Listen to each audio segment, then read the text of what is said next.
મિત્રો, હળદર એ આયુર્વેદની ઉત્તમ એન્ટીબાયોટિક છે, એન્ટીસેપ્ટિક છે અને એન્ટી એલર્જીક છે.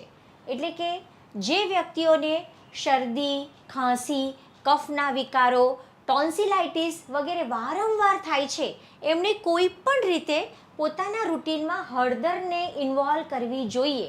અને એને દવા તરીકે નહીં કે આપણે 3 દિવસ લીધી અને બંધ કરી દીધી. લાંબો સમય સુધી દિનચર્યાના ભાગરૂપે જો વણી લેવામાં આવે તો ખરેખર એની અસરકારકતા આપણે જાણી શકીએ.